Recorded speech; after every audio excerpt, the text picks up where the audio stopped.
샬롬 9월 1일 금요일 아침이 밝았습니다. 오늘 우리에게 주시는 하나님의 말씀은 열왕기상 1장 5절과 6절 말씀입니다. 그때 다윗과 핫깃 사이에서 태어난 아들 아도니아는 자기가 왕이 될 것이라고 하면서 후계자처럼 행세하고 다녔다.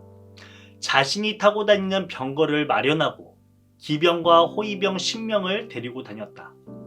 그런데도 그의 아버지 다윗은 아도니아를 꾸짖지도 않고 어찌하여 그런 일을 하느냐고 한 번도 묻지도 않았다. 그는 압살롬 다음으로 태어난 아들로 용모가 뛰어났다. 오늘 우리에게 주시는 하나님의 말씀입니다. 내가 왕이 될 상인가? 이는 영화 관상에서 수양대군 역을 맡은 이정재의 명대사입니다.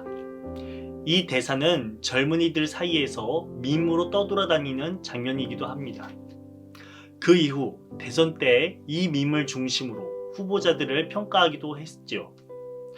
오늘 우리가 읽은 본문 속에서도 왕위를 차지하기 위해 야망을 가진 한 사람 이야기가 나옵니다. 바로 다윗의 아들 아도니아입니다. 아도니아, 그는 누구일까요? 말씀을 묵상하며 은혜 나누길 원합니다. 열왕기상에는 다윗 왕의 말년에 대해 이야기하면서 1장을 시작합니다. 빛이 붉고 눈이 빼어나고 얼굴이 아름다웠던 소년 다윗. 그는 30세에 왕이 되어 헤브론에서 7년 반, 예루살렘에서 33년간 이스라엘을 다스렸습니다. 오늘 본문에서는 이불이 덮어도 몸이 따스하지 않을 정도로 새하여진 70세가 된 노년 다윗에 대해 이야기하고 있습니다. 골리앗을 물리치며 추앙받던 용맹스러운 소년 다윗의 모습은 이제 온데간데 없이 사라지고 오히려 연로함 때문에 그의 시종들은 하루하루 다윗을 걱정하게 됩니다. 말년으로 갈수록 다윗에게 큰 걱정거리 하나가 있었습니다. 그것은 바로 자신 다음으로 누가 왕위를 이을 것인가에 관한 문제였습니다. 그러자 5절에 한 사람이 등장합니다. 바로 아도니아입니다. 그는 어떤 사람입니까? 먼저 다윗과 핫깃 사이에서 태어난 아들 아도니아라고 설명합니다. 아도니아는 다윗이 헤브론에서 유다를 통치할 때 왕비 핫깃을 통해 낳은 아들이었습니다. 그는 다윗의 넷째 아들이었지만 생존한 아들 중 서열상 왕에 오를 사람이었습니다. 왜냐하면 장남이었던 암논은 다말 사건을 통해 압살롬에게 죽었고 셋째 아들 압살롬은 다윗 왕에게 반역하다가 죽임을 당하게 되었죠. 둘째 길르압 역시도 어릴 적 죽었을 것이라 추정됩니다. 그것을 아도니아 스스로 너무 잘 알았던 것이었을까요? 5절 하반부에 보면 이렇게 말하고 있습니다. 자기가 왕이 될 것이라고 하면서 후계자처럼 행세하고 다녔다. 자신이 타고 다니는 병거를 마련하고 기병과 호위병 10명을 데리고 다녔다 라고 기록하고 있습니다. 선왕이 적임자라 임명하지도 않았는데 제사장을 통해 기름 부음을 받지도 않았는데 아도니아는 앞서도 한창 앞서 일하기 시작합니다. 그가 이렇게 할 수 있었던 자신감은 어디서 나온 것이었을까요?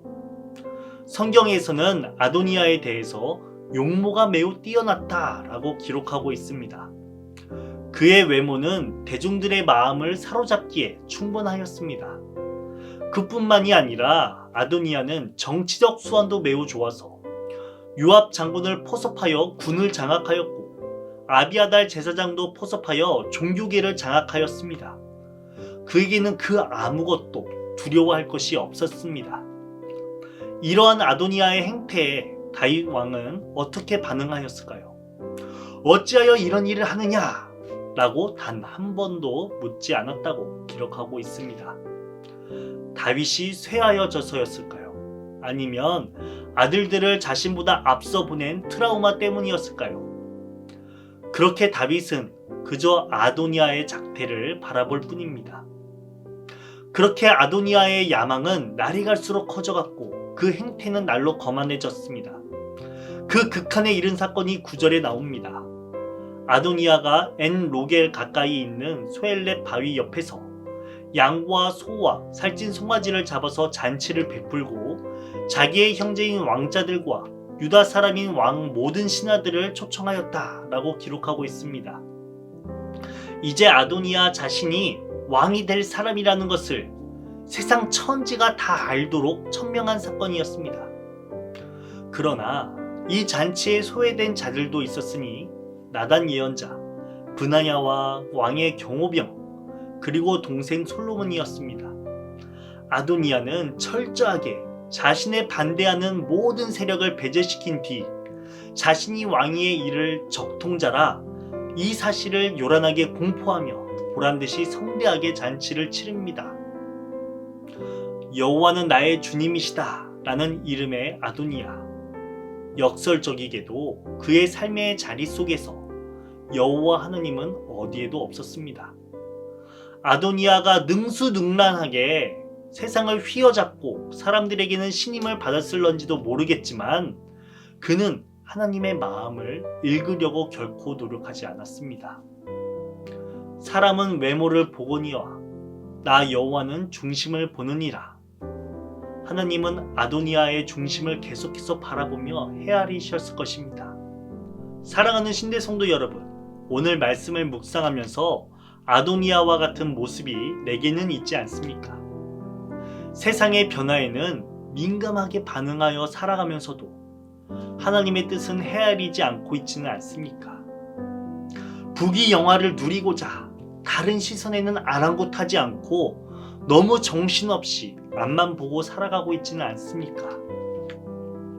오늘 이 시간 잠시 멈추어 아도니아 이름의 의미를 다시 되새기십시오. 여호와는 나의 주님이시다. 또한 그 주님이 어떤 분이신지 깨달으십시오. 사람은 외모를 보거니와 나 여호와는 중심을 보느니라. 오늘 시간 말씀으로 승리하는 하루 되시길 축원합니다. 주기도문으로 아침 묵상을 마치겠습니다.